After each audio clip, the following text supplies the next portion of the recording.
we're now going to move to Emma Bateman. Emma Bateman is the co-chair of the Green Party of England and Wales Women's Committee, and she is going to talk about the Green Party UK's position on women's sex-based rights. Thank you so much for coming, Emma, and over to you. I'm the co-chair of the Green Party of England and Wales. It's not the UK. The Scottish Green Party is separate. And I'm just going to go through a little bit of what's been going on in the Green Party and what's happened to me as co-chair. Right, I've been a member of the Green Party for a very long time. I joined because of the Green Party's stance on nuclear power and nuclear weapons, though I didn't pay too much attention to their other policies because I assumed that being sensible and scientific on climate change, they were probably going to be against encouraging teenagers to seek salvation through a surgeon's knife. Now, one of the things I like about the Green Party is that it's founded on a brave philosophy of believing the best of people, of trusting that the majority of people are well-intentioned and wanting the best for themselves, their families and the environment, but that this should not come at the expense of other people's lives and environments. Now, this is a great philosophy and I don't disparage it, and it is counter to the conservative idea that everyone is selfish and out for their own gains. And it would be too easy, looking around us, to fall into the notion that life is indeed nasty, brutish and short. So I really do value the kindness and tolerance that underpins Green Party philosophy. And we need that optimism, that recognition that another world is possible.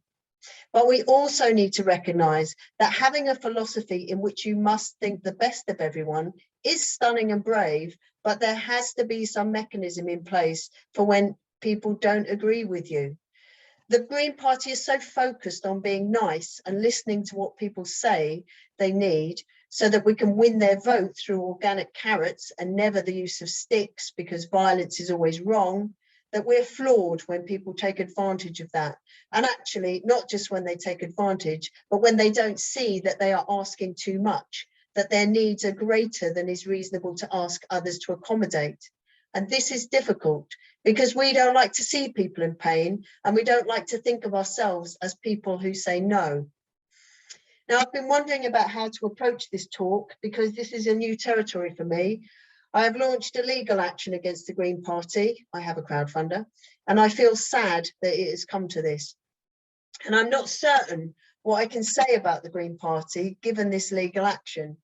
I know that I have to be careful and guarded with my words, and it feels that if I put a step wrong, there could be a big consequence. I'm trying to second guess where my words might end up and whether I'll cause damage to myself or colleagues by speaking. I'm self-censoring and toning things down so that I don't capsize a boat that is already pretty rocky. And while the legal action is certainly new territory for me, the other feelings I've just described are not. I'm sure that many women here know the anxiety of being uncertain, careful, tentative about whether it is okay to say that women are adult human females. And now I will skim through my descent into turfdom. I became aware of trans ideology in 2017 after Helen Steele was thrown out of the anarchist book fair. And none of that made sense because Helen was quite rightly a bloody heroine. And I've been to the anarchist book fair and I knew the good work done by some of the people who run it. And a few months later, I'd spent so much time in the rabbit hole that I felt like I'd met Bugs Bunny, Jessica Rabbit / Peter Rabbit, and the whole Watership Down crew.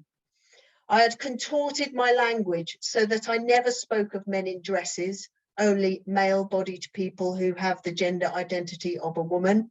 I had twisted my brain around the arguments about not being able to be sure about anyone's sex because it's so complex. And I'd been made to feel that my concern for women's rights and safety was some kind of seedy genital fetish. Now, those of you who have been down this path know that it is bruising and you end up doubting yourself and seriously questioning whether you are the bad guy. But I am content now that while I may be far from perfect, I am not a far-right, bigoted, racist anti-Semite who is responsible for the deaths of trans people. Now, I've been on the Green Party Women Committee since October 2019, and I've been a co-chair for most of that time. I was elected at the first Green Party conference I'd ever been to, and I was hanging on the coattails of my friend and co-chair, Dawn Furness, whose head was above the parapet way before mine, and who has stood at the forefront and taken the force of the blow. After that conference, my friend Jessica was also made to run the gauntlet of multiple complaints from a leading Green Party member for having the nerve to organise an unofficial fringe with a star lineup of Stephanie Davis-Arai, Miranda Yardley, Linda Bellis and Heather Brunskill-Evans. The Green Party Women Committee soon got into trouble for objecting to parliamentary candidates calling women TERFs. And then we committed the sin of expressing sympathy for J.K. Rowling when she was being humiliated and vilified, and far too many people thought it was probably not okay for her ex-husband to slap her, but if she will go around saying mean things like, I know and love trans people, what can you expect? For the 2020 Green Party women elections, the big guns were rolled out with the deputy leader, ex-MEPs, the co-chair of the Young Greens and several Green Party councillors all standing on a platform to take Green Party women in another direction, i.e. away from the TERFs. I think it is fair to say that many members regarded that direction as downhill, given that the committee achieved virtually nothing all year, though 2 committee members did manage to get me suspended in March 2021 for 5 months because I asked the terrifying question, are trans women biological females? Asking this question was deemed to make me an immediate danger to the party, and the evidence given of my transphobia included my entire Twitter feed. Now, the no-fault suspension was revoked in August 2021 when the Mayor Forstater ruling came in that suggested that despite popular opinion in some parts of the Green Party, we are not Nazi adjacent just because we know sex matters. The complaint that I was suspended for has not actually been heard yet because the wheels of justice turn slowly in the Green Party, and some may say that the wheels are coming off. I can't possibly comment because if I do, that will end up as another complaint, and that is not really going to help improve the situation.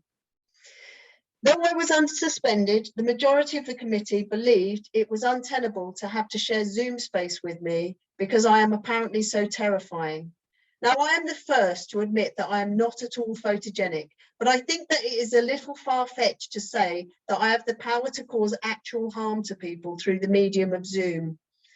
I would like to think that the gender ideologists learned that it did not reflect well on them when they shut down the Green Party women for virtually the whole of the year.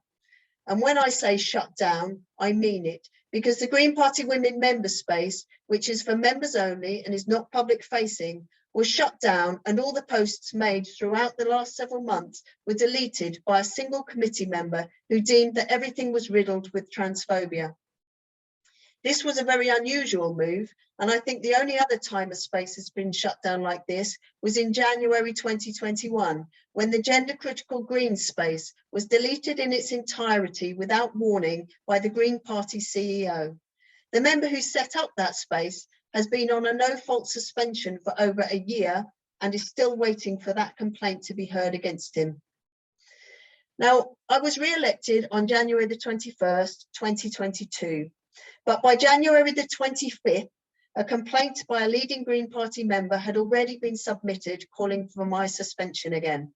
Because of that complaint, I was duly suspended again on a no-fault suspension on February the 4th this year.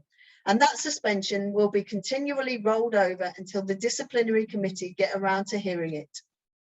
My transgressions in the Green Party are not limited to saying males are not female and people can't change sex, though. I have also upset a number of members by bringing a motion to conference 3 times on ensuring sex and gender are not conflated. The synopsis is as follows. Ensuring sex and gender are not conflated. Sex refers to biology, which is immutable. Gender is a social construction. Discrimination against women may be based on their perceived sex. However, there are aspects of discrimination females face based on sex, not gender. To address discrimination, it is imperative that accurate sex-segregated data is collected. Now, this motion was condemned as anti-trans by Sian Berry, co-leader of the Green Party, the Young Greens and the LGBT Greens, and they all urged people not to vote for it because it is apparently against Green values, though I thought as a party of science, we would welcome accurate data collection. The second time I brought the motion to conference was spring 2021, where it was due to be debated. Then, a few minutes before it was supposed to be heard, the chair of that session decided to strike it from the agenda on a technicality. This caused considerable consternation and led to various complaints going back and forth. 8 months later, I received an apology from the Standing Orders Committee who decide these matters. They said the motion could have been heard, but it wasn't. 2 days after that conference, on International Women's Day in 2021, I was suspended from the party. It transpired that I was actually supposed to have been suspended the day before conference started, but the admin staff did not get around to telling me, and there were moves made to try and prevent me from speaking at conference at all. In September 2021, the Scottish Green Party Women's Network and Rainbow Greens publicly castigated the Green Party Women Committee on Twitter for supposedly submitting a response to the Scottish Gender Recognition Reform consultation sometime in 2019 or 2020. Now, the majority of the Green Party Women Committee in 2021 were fully on board with the Trans Women Are Female motion, and they very swiftly moved to condemn the former committee too for our transphobic act of submitting a response to an open consultation. Now, the thing is, we did not actually submit that response to the Scottish Gender Recognition Reform consultation.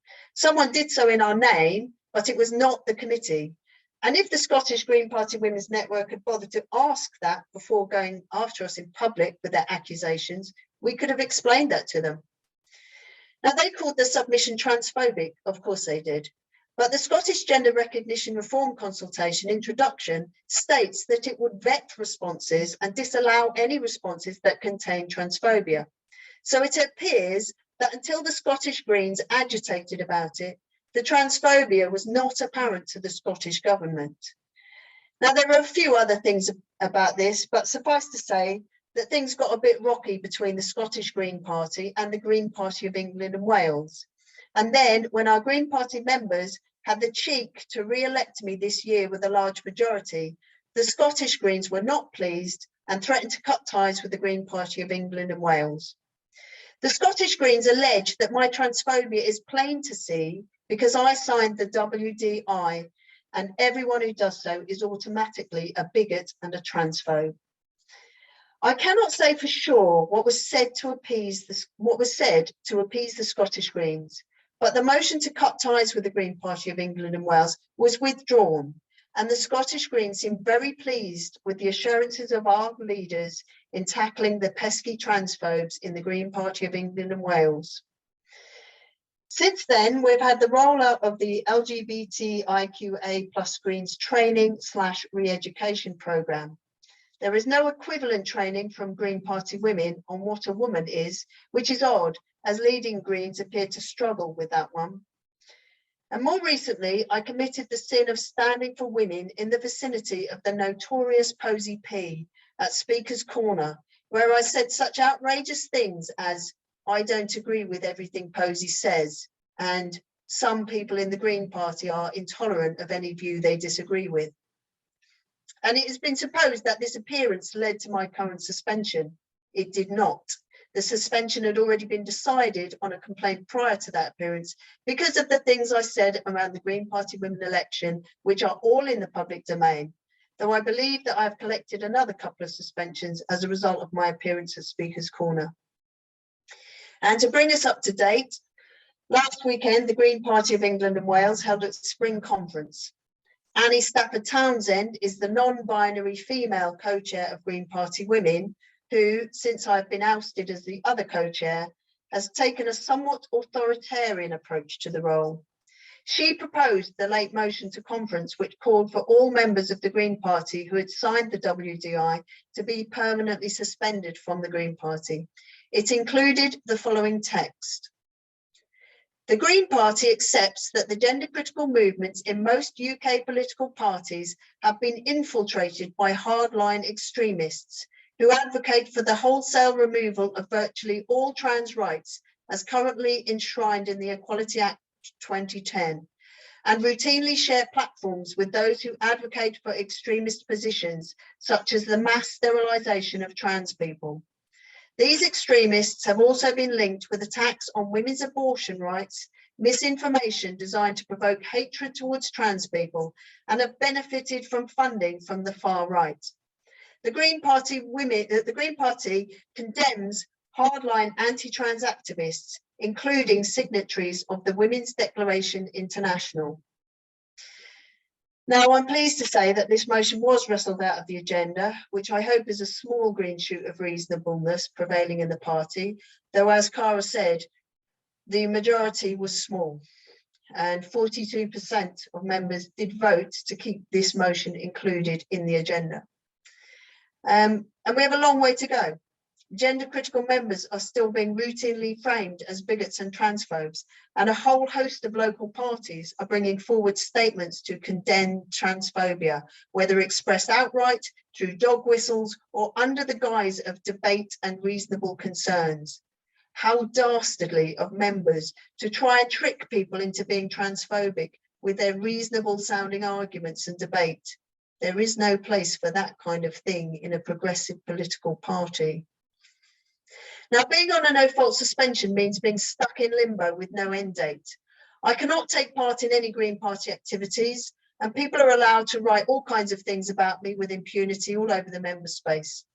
I think the party were hoping I would just leave, but I'm not going to do that because I can already see how the next set of gender critical Green Party women are being lined up for public humiliation and vilification.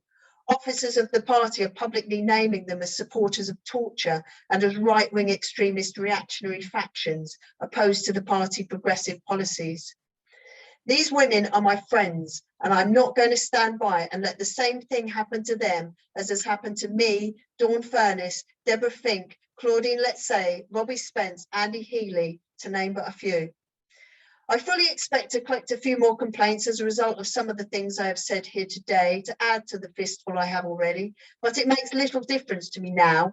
I cannot see the party allowing me back in because I might frighten the more delicate members. But I have to fight because I'm incensed by the idea of women being put through the ringer for understanding the reality of our lives as female, and of teenage girls being made to feel uncomfortable and unkind for wanting the privacy of a female-only space when they're getting changed, or being made to feel that they have some kind of privilege over straight white men because they are lucky enough to have been born female.